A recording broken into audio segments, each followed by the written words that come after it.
Hi, everyone. Okay. Here, finally. Joe, you there? Garrett. Come on, dude. It's your internet. It's your internet work? Hi, everyone. Yeah. Joe, what do you have, dial-up, dude? I was stressed, man. You see the sweat coming down? Beep. Come on, man. Good to see you. You're not at the office, I take it. Are you, Joe? You're at home? Home office, yeah. Nice, dude. I I'm don't at go the out office, much. man. They don't let me out Yeah. much. You're at that Awesome. at-risk age, man. You got to be careful. That's All right, with cool, your- man. We're rock and roll, Kev. Yeah. So with your permission, I'm recording the presentation so that way we can put it on social media later, and so that people who are watching, if they want to rewatch it or share it, they can do so. So want to take this opportunity to say thank you so much to you, Garrett Vanneman, president of Vanneman Financial Group. You are a longtime member of the Chamber of Commerce, very active. You were was it the 2018 Ambassador of the Year? Yeah. So we are very excited to have you speak. I believe this is your first seminar that you have spoken at for us, virtual seminar. So we really appreciate that. And so without further ado, I'm going to go ahead and let you get started, because you're going to be talking about how to save money and how to spend it wisely, right? Or at least, not overspend. Totally. Yeah. No, thanks, man. I appreciate reaching out, Kev. Really appreciate it, man. Yeah, I've been in the chamber for a long time. It's been nothing but great things. The people that I've met have been second to none. So, thanks for everything. Everything, just first make sure everybody can hear me okay? Kevin, you can hear me Golden. good? Yep, golden. Awesome. All right, cool. So today, guys, it's funny. I'm a certified financial planner. I've been doing this since 2007. And it's funny, a lot of people come to me, especially with things that are going on now, like say, for example, GameStop or Bitcoin or, cannabis stocks. People come to me, hey, Garrett, should I be investing in Bitcoin? Should I be doing cannabis stocks? And I always tell people, you got to slow down a little bit. You got to walk before you run. Because this job of financial advising, it's not as sexy as you think, right? It's a little bit more boring than everyone thinks. And a good analogy I like to give people is it's kind of like going to the gym. You go to a personal trainer, you go to a gym, you say, hey, I want to lose 10 pounds. The trainer is going to say, well, listen, you need to eat less and you need to move more. It sounds like common sense, but it's common sense on steroids. It really is. So going to the gym, trying to get in shape is very similar to trying to get your finances in shape. It's not that exciting. It's common sense on steroids. So like going to the gym, hey, he's going to tell you eat less, move more.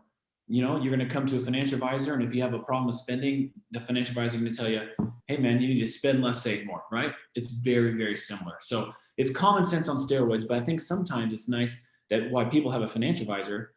I mean, hey, we don't have technology and stuff that you guys don't have access to. We trade on stuff that's public, right? So it's like I'm your personal trainer standing over you, telling you to do your push-ups, right? You just need somebody to kind of keep you going, weed through all the information. What's going on with GameStop? What's going on with this? You need somebody to help to kind of filter all the crazy stuff out to help you make educated decisions.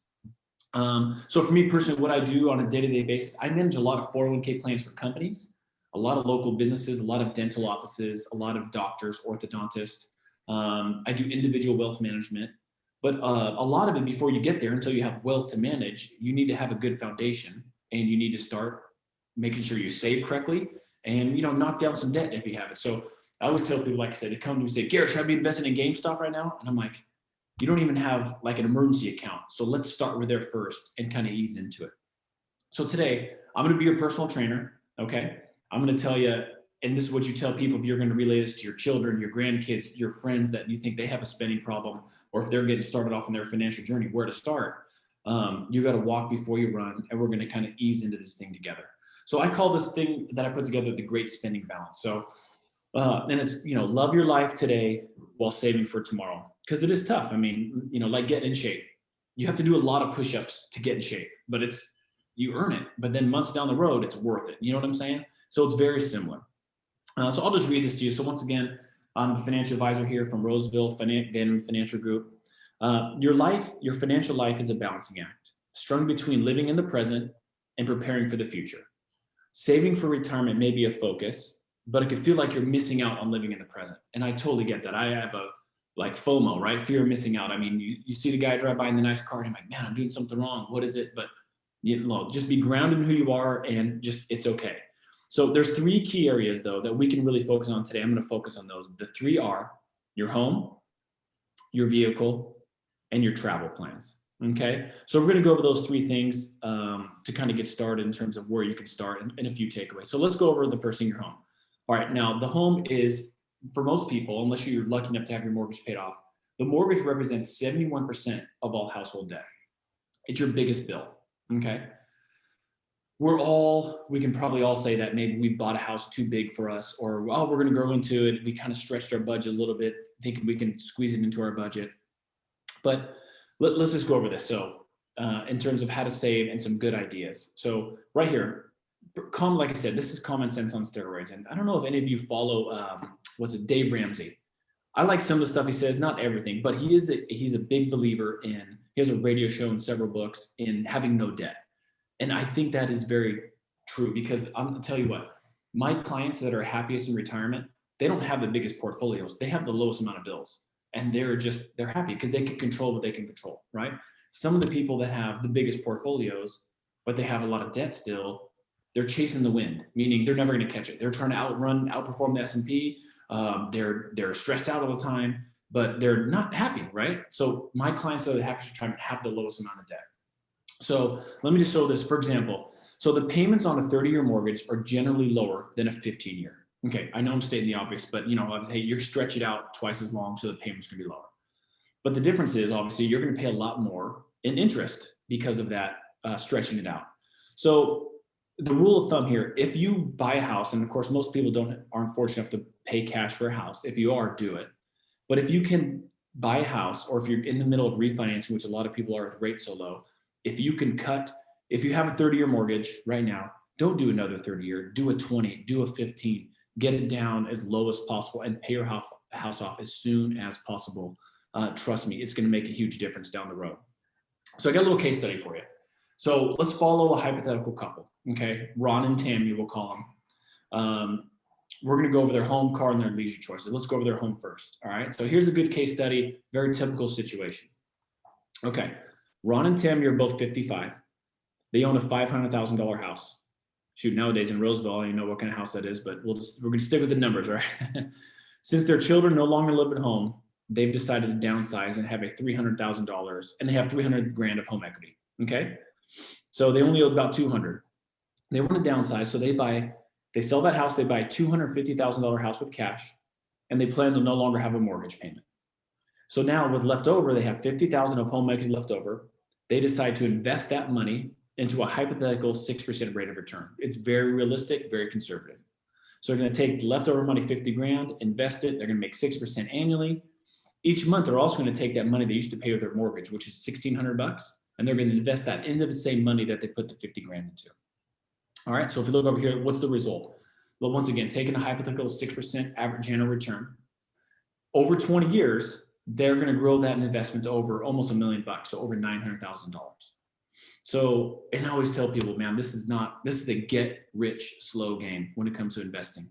If it was as easy as investing in GameStop and then double your money overnight, I wouldn't be talking to you guys. I'd be on a yacht somewhere hanging out. It's not that easy. It is a get rich slow game.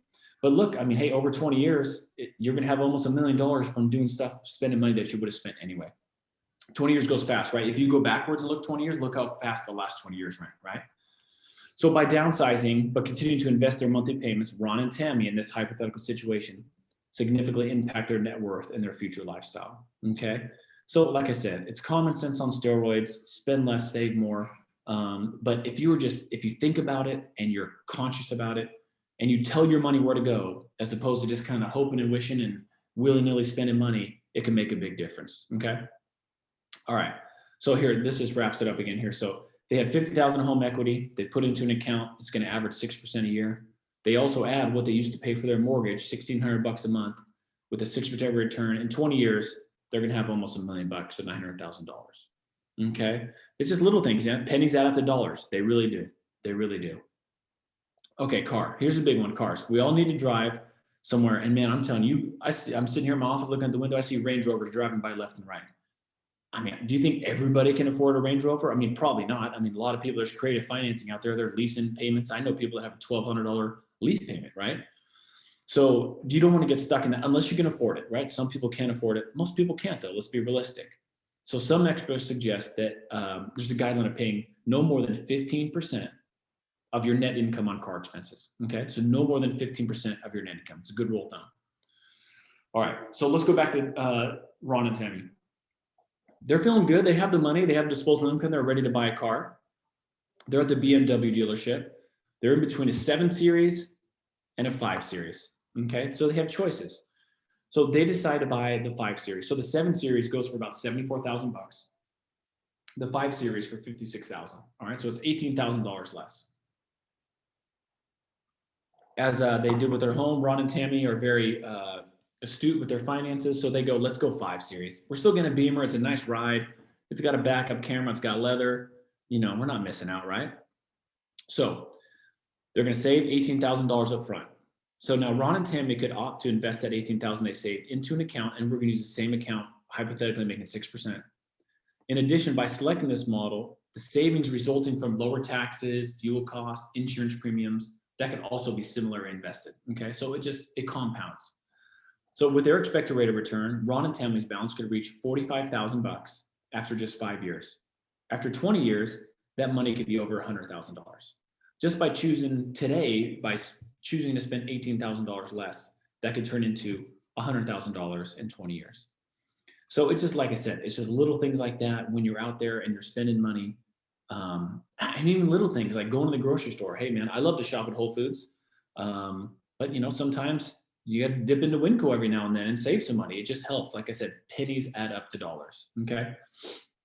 I'll just kind of jump in and break away from the hypothetical thing here. One thing that my wife and I have been doing for years that really helps is, and now you guys have probably heard this, it's called pay yourself first. And that goes into our emergency fund, our savings account. We do it weekly and it adds up so fast. Every Monday, X amount of dollars automatically goes from our checking account into our savings account, like clockwork. So that way it's human nature. If you wait till the end of the month to save money, I don't know what happens. We're all, you know, victims to it. The money just goes away. It's magic. It just does. You have to tell it where to go every time. So if you're lucky enough to have a 401k or you have an IRA, monthly, you set it up automatically. So before you pay your bills, all of that stuff's funded. You fund your retirement account, boom. You fund your emergency account, boom. It's set up, it's systematic, it's automatic. And then you pay all your bills from there. Another good rule of thumb, a lot of people ask, well, what's a good budgeting tool? So if you have a pen, write this down. Go 50/30/20. I didn't make this up, but it's a good rule of thumb. 50/30/20. You take your after tax income, your take home pay, household, 50% of that money, after tax income that you're taking home, 50% should go to things that you need. Housing, food, clothes, okay? 50% of that money goes to things you need, okay? 30% of that money goes to things you want. Vacations, maybe another car, whatever you want, things that you want. Going out to eat when you don't need to. So 50% goes to the things you need, 30 to things you want. The other 20% goes to things you need to save that 20%. Part of that needs to go every month into your emergency fund, to like liquid savings account, and the remaining needs to go into a retirement fund.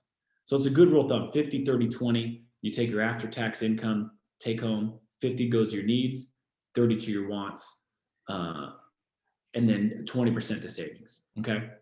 So just good little benchmarks to think about when you're kind of doing your budget at home. Okay, so we did home. So obviously let's recap. Home, if you can take out a 20 or 15-year mortgage, do it. And if you can't, maybe buy a smaller house. Buy a house that's not as expensive. It will pay dividends for you in the future. Same with buying a car.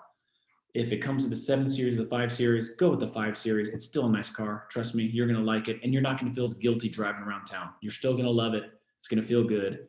It's going to get you from point A to point B, just like the 7 Series, but you're going to save a lot of cash.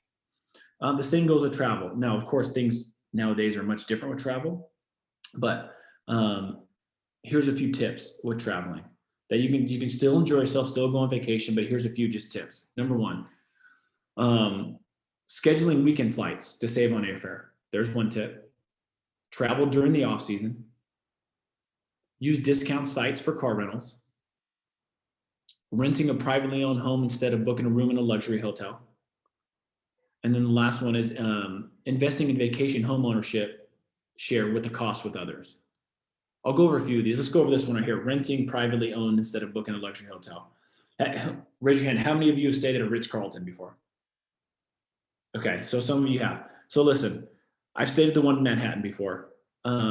It's nice. The service is great. Here's the thing. The rooms are really small. You leave the next day or however long you stay there, you get your bill and you're like, damn, it was nice. The service was cool, but was it that nice? It's not that nice. Let's put it that way. Is it worth it? Did you get that much bang for your buck by staying at a Hilton or something or a Hyatt? I mean, for me, I don't think so. Another thing is a buddy of mine, it was their 10-year anniversary last year, and he wanted to take his wife to the Ritz-Carlton in Half Moon Bay.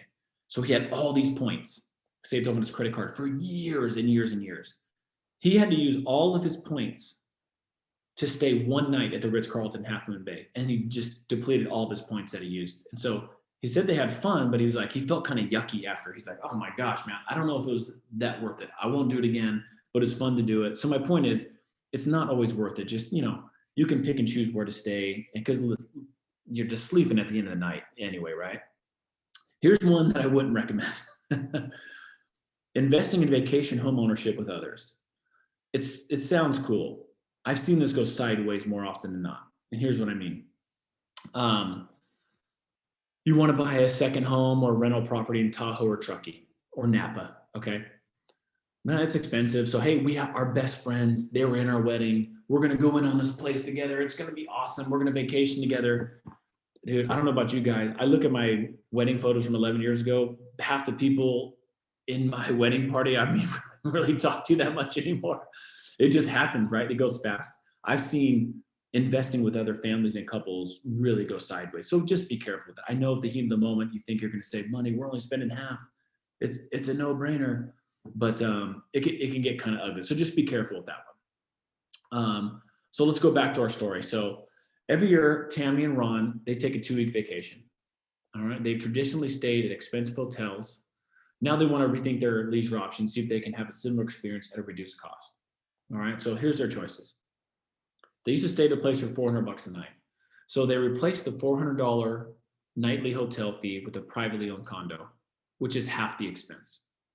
With a condo, they can also prepare some meals and cut food costs. In addition, they'll watch for deals on flights, use airline miles by potentially reducing other stuff. So I get a real story with this one. Years ago, my wife and I, and then our best friends, we took a European vacation together. We went all over the place. We started in Amsterdam, Italy, Paris. Anyway, long story short, my favorite, one night we stayed in the Four Seasons in Munich, Germany, whatever is cool. My favorite part of the trip was we got an apartment for a few days in Paris together. And then one time we walked around some market, we got like a whole chicken, and we went back and made, to this day, it was the most memorable meal and the most fun that I had on the trip, was when we made our own meals in the condo, or in the little apartment that we rented. It was awesome. So I can really attest to that. So the results are, here's where the math kicks in for you math nerds. Switching from a hotel to a condo could save Ron and Tammy $2,800 per year. And then with less pricey meals and flights, they lower expenses by another $2,000, reducing their total cost by $4,800 for their annual trips. So once again, we have that account out there with 6% hypothetical rate of return. They take that $4,800.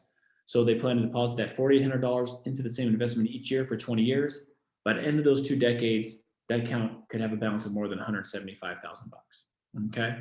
So like I said, it just adds up. Now, quick disclaimer, of course, there's no investment strategy that guarantees profits or protects against losses. So, I got to throw that out there. Just remember that. This is just for hypothetical illustrations. So Ron and Tammy were able to balance the kind of life they want while saving and investing in the future. They enjoyed a mortgage-free home. They still had a BMW. It was only a 5 Series, not a 7, but it's still a Beamer. They still took vacations. But after 20 years, by just doing those little things, they saved $1.1 million after 20 years. Now, what's the catch? It took 20 years. But like I said, this is a get-rich-slow game. So the things you do today are going to make a big impact for the future. So my wife and it's like a game to us now. It's fun. Like our life insurance is with John Hancock, and they have this program called Vitality, where you work out, you eat healthy. They actually give you rewards. And after a year, if you hit a certain amount of points, they pay for your Amazon Prime membership, which is like, I don't know, it's $110, I think, for something like that. But still, my wife and I were like jazzed. We're like, dude, $110. That's just, $110 we would just spent, no problem, and not even thought about it. So instead of spending $110, we just shove that over into our savings account. And when you just make conscious decision like that, your savings account grows so fast, it's crazy. So just to wrap up, each financial decision can be a complex mix of wants and needs. When you're at that car dealership, you see the 7 Series, that's a little more roomy, but man, it's an extra 18 grand. So, you got to mix those wants and needs. So as you work with your financial professional to build your investments, understand the things you care about and value can fit both your lifestyle priorities and your long-term goals. So it is a balance.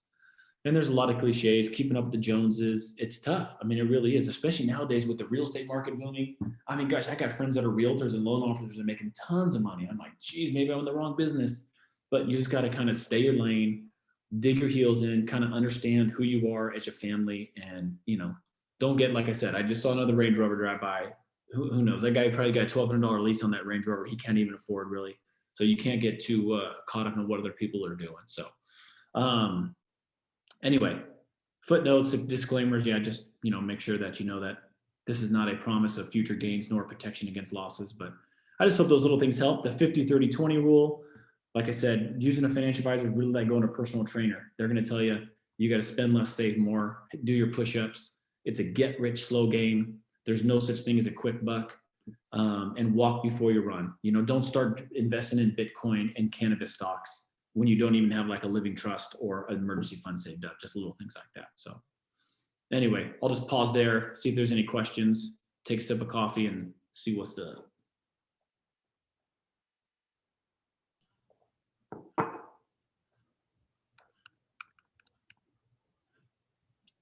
Well, I have a Anybody question. there? Yeah.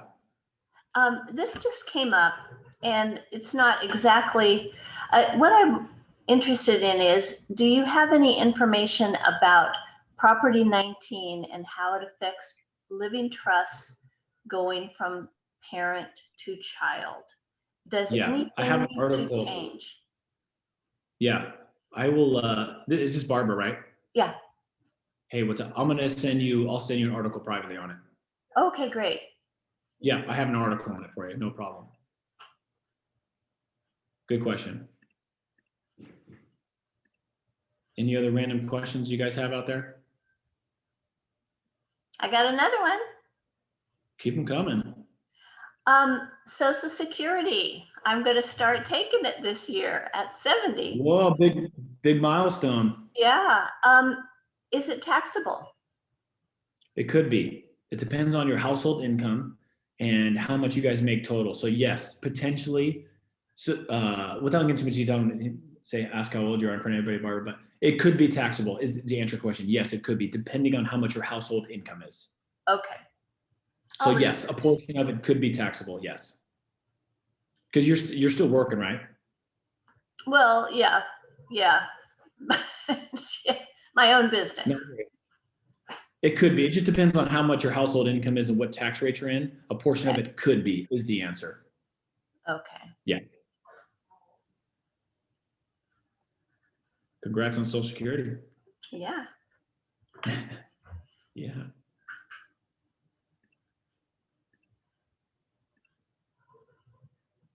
No other questions? I got another one. Keep them coming. What's your view on long-term care insurance?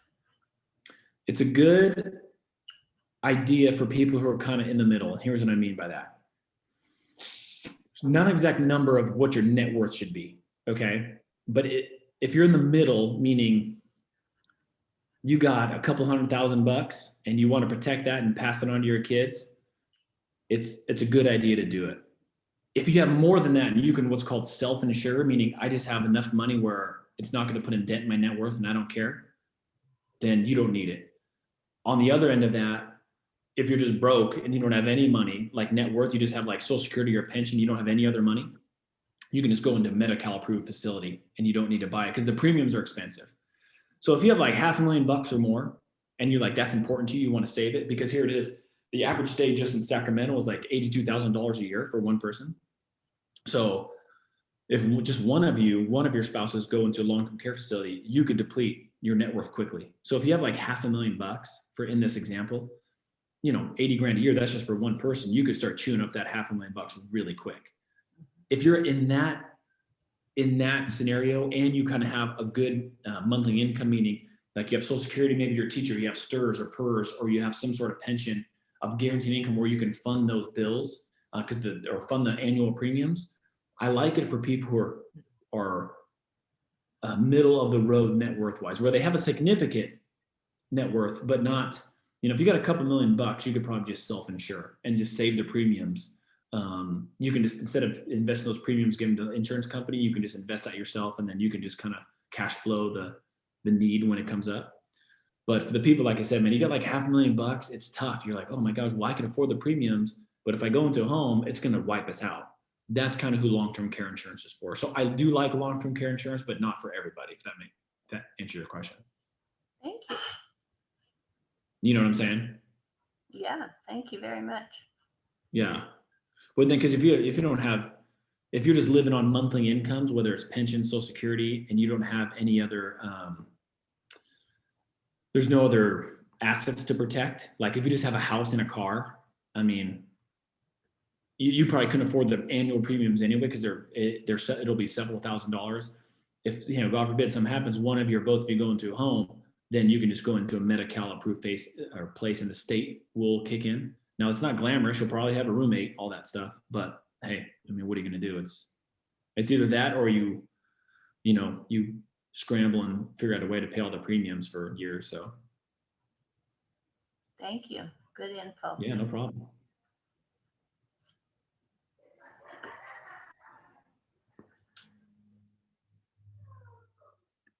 That's it, man. Any other questions? Oh, there is something in the chat for you, Garrett. It was actually from Erica Caldwell. She was on the call, but it looks like she couldn't stay for the whole thing. So she wanted to know. Oh yeah, I got her right here. Erica Caldwell. Yeah, I'll hit her up. Perfect. Okay, perfect. Cool. Thanks, man. Just now. Cool. Perfect. Well, thank you so much, Garrett. Really, really appreciate your time and you taking the time to answer any and all questions that we have. And so I always like to conclude presentations with, I know some people had to jump off, but I mean, I can share it later. If people want to get in touch with you and Nicole, how can they do so? What's the best way to get in touch with you? We're here in Roseville, man. Just Google Vanneman Financial Group, or here, I don't know if I can put some up on the screen here. You'll figure it out. Call Kevin. He'll get in touch with me. You know where to find me. I'm right here in Roseville, so I'm easy to get a hold of.